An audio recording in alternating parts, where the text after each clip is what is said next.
Mais en fait, c'est pas ça. C'est qu'à partir du moment où tu vis ta vie sans désir de protéger ton image, bah en fait, t'as plus des pensées qui sont guerres là à l'intérieur. Est-ce que je fais ci, est-ce que je fais ça, et avec de la tension. Ça, c'est plus là.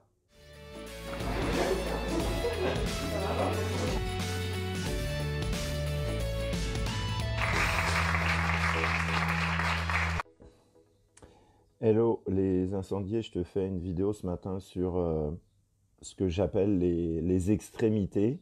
Donc, en fait, je reçois, ouais, je sais pas, je vais pas dire toutes les semaines, mais allez, tous les 15 jours, soit des messengers, soit un mail qui me dit Nicolas, ouais, je t'envoie ce mail là, le prends pas mal, mais je te trouve très fatigué sur telle vidéo ou je sais pas quoi. Et ça, en fait, ça fait des mois que ça arrive tous les 15 jours. Donc, comment? Bah, comme d'habitude, en fait, j'entends. Est-ce que ça me donne envie de modifier quoi que ce soit? La réponse est non. Donc, je suis toujours touché que des gens franchissent le cap de la distance pour exprimer un peu un ressenti. Mais là, en fait, je prends le temps de faire cette vidéo pour donner un peu de précision sur ma dynamique et, si possible, de donner un peu plus d'éléments de clarté sur votre niveau de projection, quasiment sur toutes les personnes qui m'ont envoyé un messenger ou un mail à propos de ce sujet-là. Parce que c'est pour ça que des fois je réponds même pas, parce qu'en fait je vois que la personne se parle à elle-même, elle se consciemment ou inconsciemment, surtout inconsciemment, elle se fait du bien à elle-même, et donc en fait bah, je vois que la personne en fait elle est surtout en relation avec sa propre projection, et que du coup ça n'a rien à voir avec moi, et que du coup bah, j'ai pas envie de répondre. Donc c'est pas envie de, que j'ai de, c'est pas que j'ai pas envie de répondre parce que la personne est inintéressante en elle-même ou qu'elle est désagréable, c'est juste que ça fait pas sens pour moi de répondre. Parce que je vois qu'il y a un gros truc de l'ego qui tourne en boucle derrière. Donc, euh, là où j'en suis de ce que je comprends de ma vie et de la vie, c'est, voilà, la priorité depuis toujours était de rebrancher à ce truc que je ne savais pas comment on pouvait l'appeler, qui est feu sacré. Donc vraiment notre dynamique interne, notre dynamique de feu ininterrompu, qui est au-delà de l'instinct vital, qui est au-delà de voilà, l'élan de vie ou tous les trucs perchés qu'on entend. Et donc en fait, quand tu es rebranché à ça, bah, en fait, tu es en contact avec ton individualité.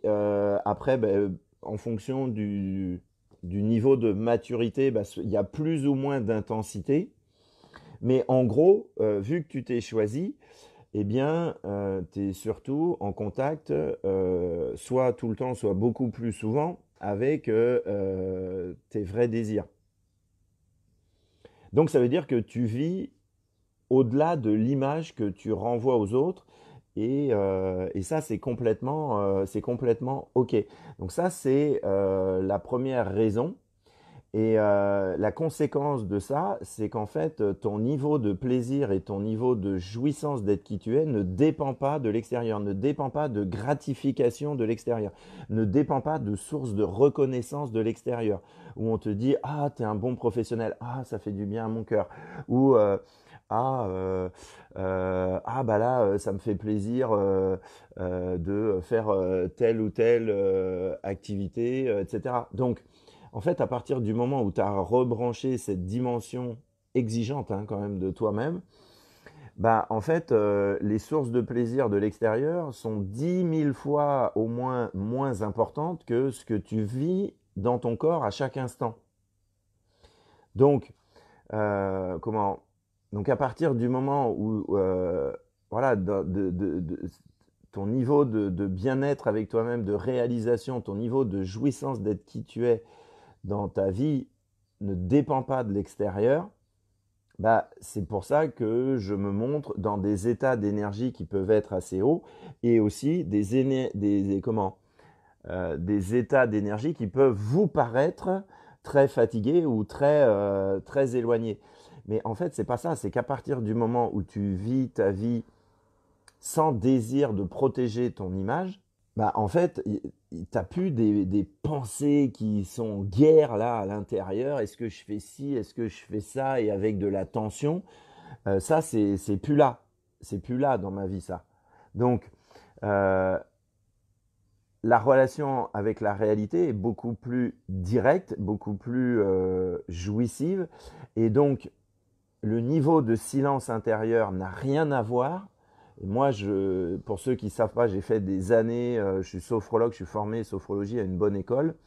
Pour autant, entre le niveau de silence que j'avais avant et le niveau de silence que je peux avoir là, ça n'a juste rien à voir. Donc en fait, quand tu es tellement bien avec toi-même, en fait, parler peut être un effort. Et du coup, moi, des fois, je suis dans de tels états de détente qu'en fait, parler est un effort. Et donc, du coup, si tu me vois à ce niveau-là, à ce moment-là, et que tu te dis, oh, il est vachement fatigué, etc., ben, en fait, tu es juste vraiment, vraiment à côté de la plaque. C'est que je suis dans un tel état de détente que, en fait, la seule raison pour laquelle je parle, c'est parce que j'ai envie d'échanger sur certains sujets ou de vous transmettre de la valeur. Donc c'est pour ça que du coup, ça passe pour un effort et que ça l'est. À un moment, parler est vraiment un effort. Donc voilà. Ensuite, l'autre point, c'est que c'est un vrai désir pour moi de pousser ma mécanique, on va dire. Donc c'est-à-dire que j'aime me challenger, j'aime me mettre dans des situations un peu difficiles, c'est-à-dire où j'arrive à un stade où je touche des limites physiques ou psychologiques, etc. J'aime ça, c'est vraiment un choix, c'est-à-dire que ça se répète depuis toujours. Donc avant, j'étais entraîneur d'équipe de basket pro. Et maintenant, en tant que coach, bon voilà, j'ai plus ce rapport à la forte compétition, mais le goût est toujours là. Donc, je remonte mon siège. Donc ça, effectivement, il y a aussi des fois où je fais des vidéos où il y a un niveau de fatigue, mais j'ai envie de dire c'est un niveau de fatigue voulu, donc forcément assumé et qui se répète. Donc c'est pour ça que voilà, si tu juges au niveau des apparences, bah, en fait c'est juste grave à côté de la plaque de ce que je vis. Ça n'a pas de sens en fait pour moi. Donc merci d'être bienveillant sur des messengers ou des mails, mais ça ne me donne pas envie de vous répondre en fait par rapport à ça. Donc, autre point, après, quand tu rebranches ton feu sacré, donc tu arrêtes d'être perché par rapport au monde de la vérité, par rapport au monde spirituel, c'est-à-dire tu vis extrêmement fortement ta vie, tu vis extrêmement fortement tes désirs, tu vis extrêmement alors, il y a beaucoup moins de vagues émotionnelles, voire ouais, beaucoup moins de vagues émotionnelles. En tous les cas, vu que tu es rebranché à ton individualité, en fait, ce que tu vis à l'intérieur est extrêmement vivant. Et une manière de goûter ça, c'est effectivement de goûter cet état de profond calme, de profond silence à l'intérieur, et que du coup, en fait, chaque instant se suffit à lui-même. Il n'y a pas besoin d'autre chose pour que le vécu de l'instant soit plus réel, plus chouette, plus aimant, plus jouissif. Donc voilà, donc effectivement, à partir du moment où tu